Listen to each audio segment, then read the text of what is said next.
누가복음 1장 26절로 27절 말씀인데요. 같이 보시면요. 여섯째 달에 천사 누가 등장합니까?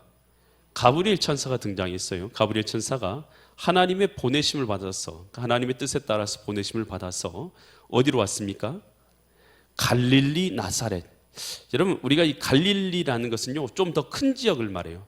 전라남도, 이게 바로 갈릴리입니다. 나사렛이라는 것은 익산 이렇게 말하듯이 그 안에 들어있는 조그만 지역입니다. 당시 사람들에게 있어서 이 나사렛이라는 지역은 잘 알려진 지역일 것 같습니까? 잘 알려지지 않은 지역인 것 같습니까? 네, 알려지지 않은 지역입니다. 나사렛이라는 곳은 이 시골로 하면 어촌의 시골 마을이에요. 어촌의 시골 마을도 여러 군데가 있는데 그 중에서도 잘 알려지지 않는 어촌의 시골 마을이다, 이렇게 생각하시면 됩니다. 여러분, 어촌의 시골 마을, 여러분, 하나님의 아들이, 여러분, 세상을 구원한 메시아가 탄생하시는데, 여러분, 하필 여러분, 세상에 많고 많은데 어촌, 그 어촌에, 시골의 어촌에, 알려지지 않는 마을에, 그곳에서도 마리아, 당시 한 16살이나 17살 정도 된 마리아에게 예수님께서 그 여인의 몸을 빌려서 태어나게 되시는 것이죠. 여러분, 세상에 많은 여인들이 있잖아요. 세상에 잘난 사람도 많이 있잖아요. 좋은 집안도 많이 있잖아요. 그리고 멋진 곳도 많이 있잖아요. 여러분, 그런데 하나님께서는 왜 하필 갈릴리 나사렛에, 여러분, 갈릴리 나사렛이라는 곳이 얼마나 여러분 외진 곳이었냐면요, 사람들이 당시에 이 빌립이 나다나엘에게 한 말이, 나다나엘이 빌립에게 한 말이 요한복음 1장 46절에 있는데, 이 말씀 보시면 나사렛에 대해서 이렇게 생각하고 있어요. 나다나엘이 이르되 나사렛에서 무슨 선한 것이 날 수 있느냐. 이건 선한 것이 날 수 있단 말입니까? 없단 말입니까? 없단 말이에요. 그러니까 빌립이 내가 메시아를 만났다 그러니까 나다나엘이 할 말이 이 말이에요. 야, 그 나사렛에서 무슨 선한 것이 날 수 있냐? 대단한 인물은 나사렛에서 날 수 없다. 나사렛을 완전히 무시하는 그런 말투인 것이죠. 여러분, 이게 당시의 사람들의 생각이었어요. 나사렛은 정말 별 볼 일 없는 곳이었다. 그곳에서는 대단한 인물이 태어날 수가 없는 곳이다.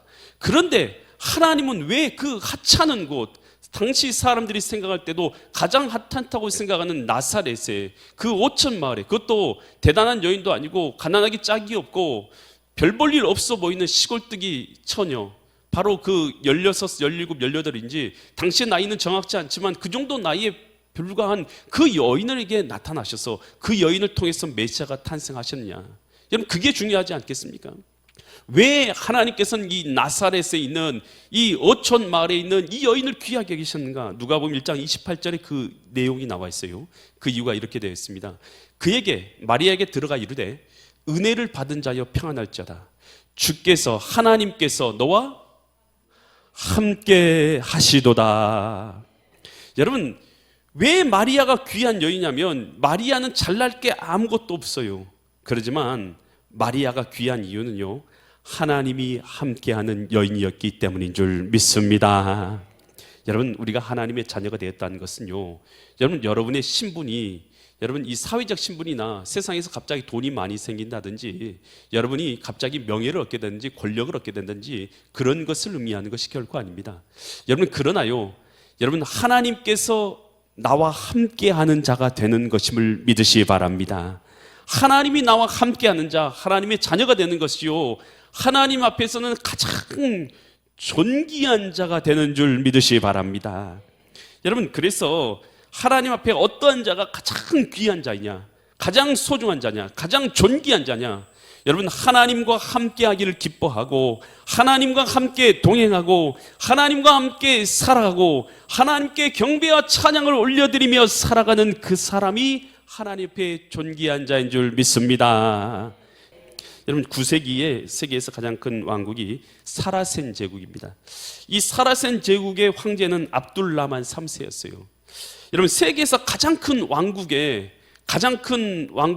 몇 년 동안 다스렸냐면 49년 동안 다스렸어요.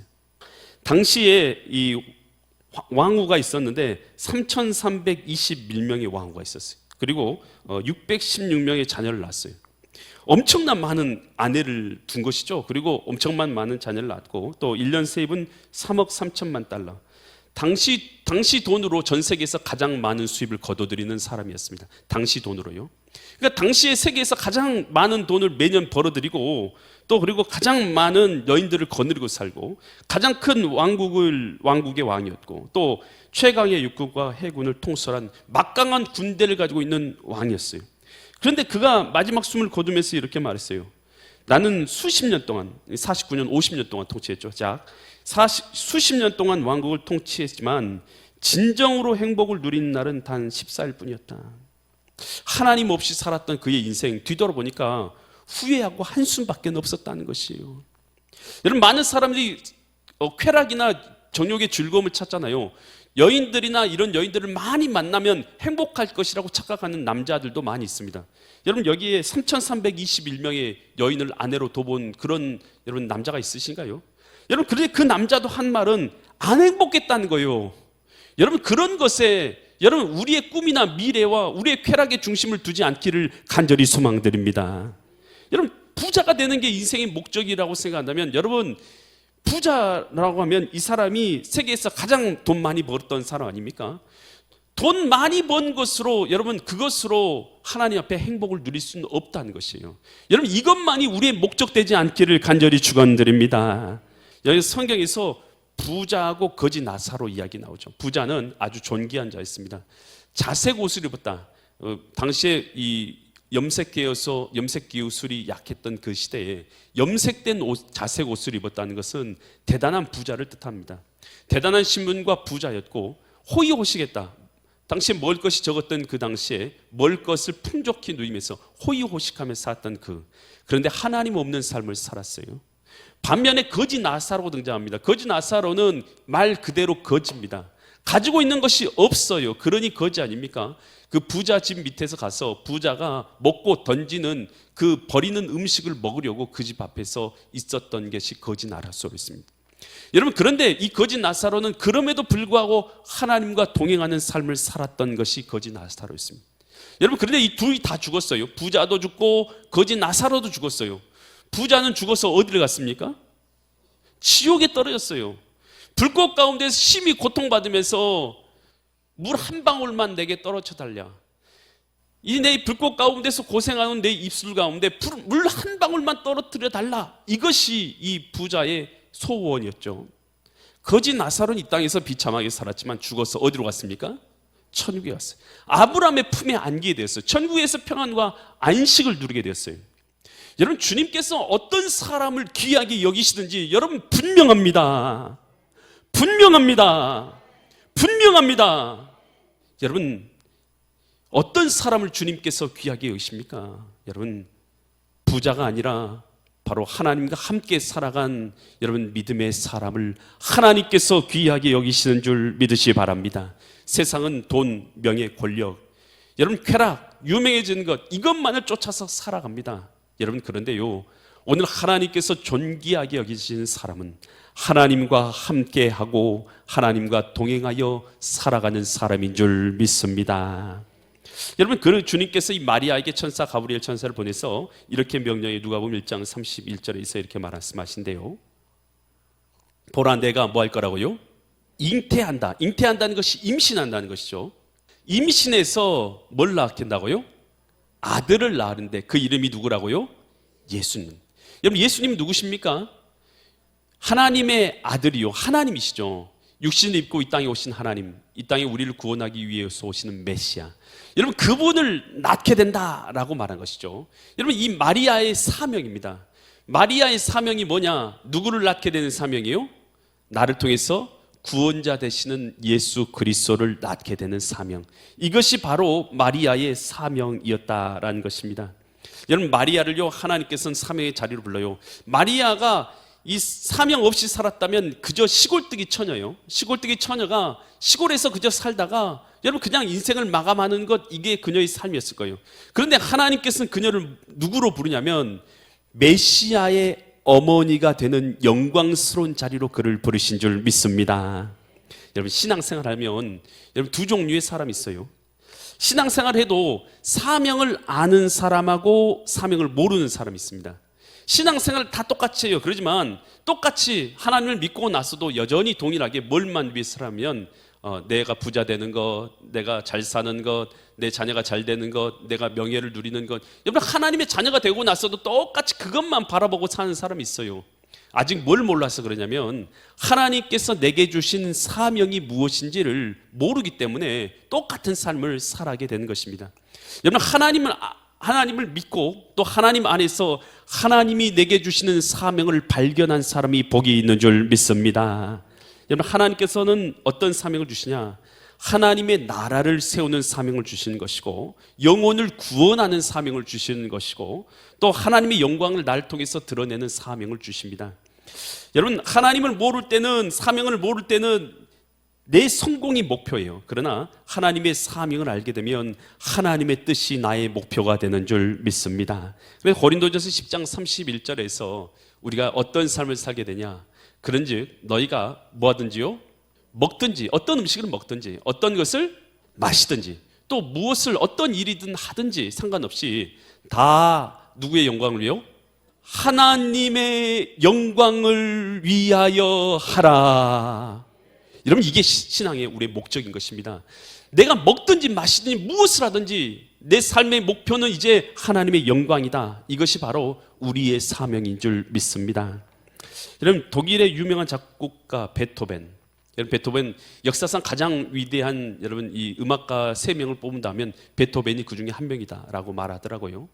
여러분, 이 베토벤이요, 우울했던 시절이 있어요. 아주 낙심해서 자살을 결심할 때가 있었습니다. 그때가 32세였습니다. 32세 때에 그가 자살을 생각하고 유언장을 기록합니다. 그때 그가 어떤 삶을 살았냐? 17살 때 어머니가 돌아가셨어요. 여러분이 어머님 다 살아계시면 여러분 감사될 줄 믿습니다. 어린 시절에 어머니를 잃으면 얼마나 가슴이 아파요. 어머니가 돌아가시고 나서 아버지도 계셨는데 아버지는 알코올 중독자였어요. 날마다 술만 마시고, 그러니까 생계를 유지하지 못했어요. 그래서 아버지 대신에 자신이 음악을 공부하면서 생계를 유지했던 것이 베토벤이었어요. 그런데 그뿐만 아니라 28세가 되었을 때 뭘 잃게 되면 청각을 잃게 됩니다.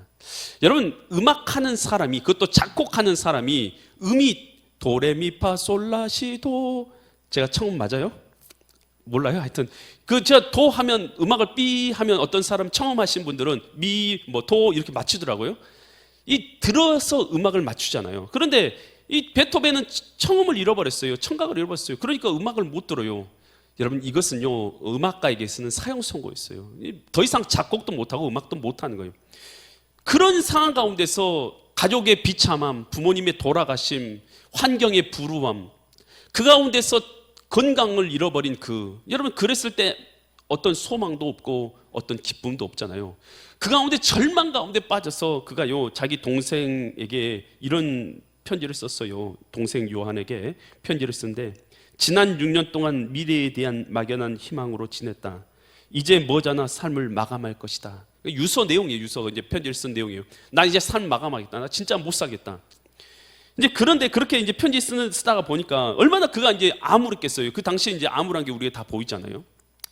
현실의 암울함으로 인해서 그렇게 편지를 썼지만, 근데 그 편지 끝나기 전에, 유서가 맞춰지기 전에 또 그가 그러나 자살하지 않고 살아야 될 이유를, 사명을 그가 발견하고 또 이렇게 써요. 뭐라고 쓰냐면, 내가 죽음을 생각했을 때 음악에 대한 열정이 나를 붙들었다.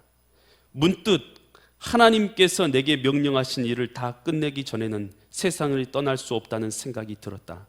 앞으로 내 손을 통해 태어나게 할 음악들, 그것들을 생각하며 지금의 비참한 삶을 견뎌낼 것이다 라고 썼어요.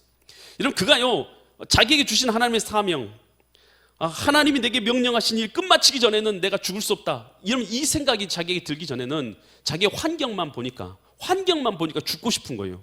여러분, 잊지 마세요. 여러분, 우리는요 다 마찬가지, 똑같은 비슷비슷한 사람들이잖아요. 베토벤하고 우리하고 다를 게 없는 사람들이에요. 환경만 보면 다 죽고 싶어지는 거예요. 여러분, 환경만 보면 다 죽는 거예요. 여러분, 그러지만 우리가 바라봐야 할 것은 베토벤이 자기에게 사명을 주신 것처럼 나에게 주신 당신의 사명을 마치기 전까지 나는 죽을 수 없다. 사명을 바라보면 우리는 살 수 있게 되는 줄 믿습니다. 여러분, 그가요, 그 위에 많은 곡들을, 이제 청각을 잃은 상태에서도 많은 곡들을 창작했어요. 그 중에서 합창 교향곡, 아주 유명한 곡을 작곡했어요. 그리고 나서 그 중에서 일부분이 환희의 송가라는 부분이에요. 우리가 이 환희의 송가라는 것을 우리도 잘 부르고 있어요. 그 찬송가 64장이 이 환희의 송가 부분에다가 이 작곡한 부분에다 가사를 붙인 것이 바로 이 환희의 송가요. 우리 많이 불러요. 그 노래 부분이 이런 부분이잖아요.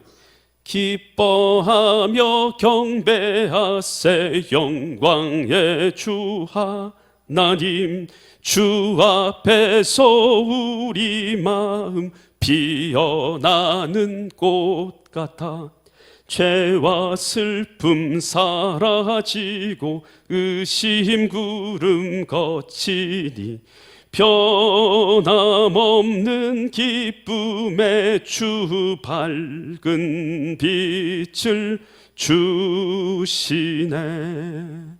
아멘. 여러분, 이 찬양 들어볼 때에 여러분 어두운 것이 있는가요? 절망이 보입니까? 낙심이 보입니까? 여러분, 베토벤요 사명 가운데 있으니까요 생명 가운데 살게 된 줄 믿습니다. 여러분, 우리가요 사람이 생명이 있어야 살아요. 그냥 사는 거 아니에요. 여러분, 환경만 보면 죽습니다. 여러분, 그런데요 일어나는 것은요 하나님의 생명이, 사명이 내 가운데 있으면 다시 살아나는 줄 믿습니다. 생명이 있어야 사는 사람은 사는 거예요. 생명이 내 가운데 살아 있어야 되는 것입니다. 하나님의 생명, 하나님의 사명이 내 가운데 있을 때에 오늘 우리는 믿음으로 살 수 있고 절망이 변화해서 희망으로, 소망을 노래하며 살 수 있게 된 줄 믿습니다. 조형미술의 대가 권길중 박사예요. 조형미술이라는 것이 조각, 건축, 공예 이런 것들을 포함하고 있는 것이 조형미술이에요. 대가였던 이 권길중 박사가 미국으로 이민을 가게 됩니다. 그곳에서 열심히 배우고 열심히 공부하고 그리고 열심히 그렇게 조형예술이에요. 그래가지고 세계에서 인정을 받습니다. 그래서 세계 100대 조형 건축가로 선정되는 유명한 인사가 돼요. 그러니까 아주 유명한 사람들로 사람들에게 인정되면서 유명해지면 돈하고 명예가, 권력이 다 따라오게 되죠. 그래서 세상 사람들이 부러워할 만큼 돈과 명예와 권력을 다 누리게 되었어요. 그런데 그렇게 명예와 권력과 돈을 다, 부귀를 다 누리는 자리에 됐는데 뭐가 걸렸냐면 식도암에 걸린 거예요. 식도암이라는 것이 음식을 못 먹는다는 거예요. 여러분, 아무리 많은 걸 다 갖고 아무리 많은 명예를 누리고 아무리 좋은 걸 다 얻었어도 음식을 아무리 비싼 걸 살 수가 있어도 뭐 할 수가 없어요? 먹을 수가 없어요. 그래서 결국 이제 어떻게 하냐면 식도암이니까 코로 호스를 집어넣어서 음식을 공급해 넣는 거예요. 그것도 죽으로 된, 미음으로 된 것을 코로 집어넣는 거예요. 그런데 그 암으로 인해서 의사가 치료하고 아무 시도해도 낫지가 않으니까 의사도 준비하시라고 이제 하고, 또 가족들도 몸이 갈수록 나아서 다 죽어가니까 이제 포기를 하고 이제 장례 준비에 들어가는 것이에요. 근데 그가 이제 죽으려고 생각해 보니까 이제 하나님 앞에서 이런 생각이 갑자기 든 거예요. 내가 한평생을 살면서 하나님을 위해서 산 것이 무엇인가? 내가 과연 하나님의 영광을 위해서 살았다고 말할 수 있을까? 솔직히 나의 예술과 명예를 위해서 산 것밖에 없고, 신앙생활이라고는 고작 주일에 교회에 나가는 정도였으니 하나님 앞에 섰을 때 뭐라고 답해야 하지? 라는 생각이 들었어요. 고작 신앙생활이라고 해봤던 것은 주일날 한 번 예배드린 것 말고는 신앙생활이라고 해본 것이 없는 거예요. 그러니 하나님 앞에 섰을 때 내가 하나님을 위해서 뭘 살았지 하니까 하나님을 위해서 산 게 아무것도 없는 거예요. 그 너무 후회스럽고 너무 답답한 마음을 갖고 있을 때에 가족 중에 한 사람이 이 설교 테이프를 하나 갖고 온 거예요. 설교 테이프가 그 사람의 누구의 설교였냐면 김진경 목사님의 설교 테이프였어요. 이 김진경 목사님은 이 연변과학기술대학의 당시의 총장이었어요. 여기를 세운 그런 총장이 김진경 목사님 설교 테이프를 갖고 온 거예요. 그 설교 테이프를 듣고 있는데 이 부분에 된 거예요. 여러분, 이제 그분 설교 부분의 이 부분이에요. 여러분, 하나님이 가장 기뻐하시는 삶이 무엇인지 압니까? 복음을 모르는 사람에게 복음을 음으로 양으로 직접 간접으로 전하는 것을 삶의 구심점에 두고 인생을 설계하는 것입니다. 당신은 그렇게 살고 있습니까? 만약에 여러분도 하나님의 영광을 위해, 복음을 위해 살고 싶다면 연변과학기술대학교로 오십시오. 중국의 젊은이들이 기다리고 있습니다. 그들에게 복음을 전할 수 있습니다. 그들의 장례를 통해서 하나님의 영광을 받으실 수 있도록 여러분은 한 알에 썩는 미랄이 될 수 있습니다 라는 그런 설교의 내용이었던 거예요. 여러분도 한 알의 미랄이 될 수 있습니다. 하나님의 복음 전파하는 한 알의 미랄이 될 수 있고, 사람들에게 복음을 전파할 수 있는 미랄이 될 수 있습니다. 이런 이제 설교의 내용이었겠죠.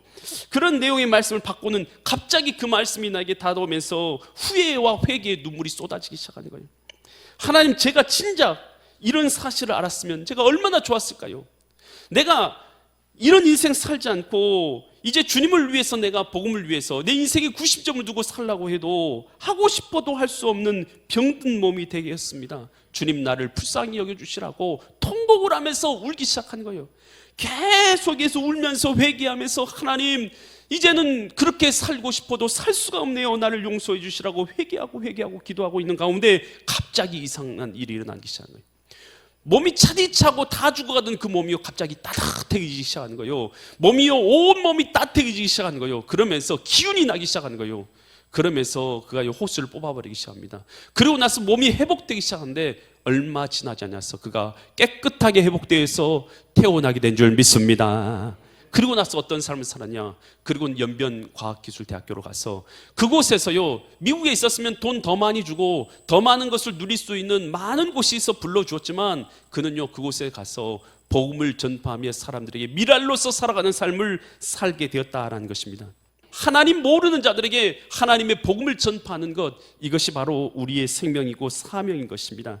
여러분, 우리의 인생의 구심점이 지금 어디에 있습니까? 무엇에 나의 인생의 구심점을 두고 살아가고 있냐는 거예요. 여러분, 죽는 그 순간 되어서 후회하며 내가 하나님을 위해서 도대체 무엇을 살았을까? 하나님을 위해서 한 것이 아무것도 없으니 후회된다.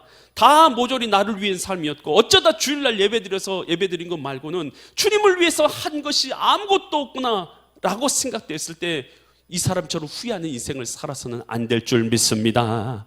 여러분, 우리의 인생의 구심점이 하나님 나라를 이루는 사람이 될 수 있기를 간절히 축원드립니다. 마리아에게 내가 하나님의 어머니가 될 거야, 너가 메시아 구원주를 탄생시키는 어머니가 될 거야, 그 말을 들었을 때 마리아는요, 기뻤지만 두렵기도 했어요. 왜요? 이 천사, 가브리엘 천사 말대로 갑자기 처녀가 아기를 낳게 되면 어떻게 됩니까? 처녀가 아기를 낳으면 당시에는요, 명예살인 제도가 있었어요.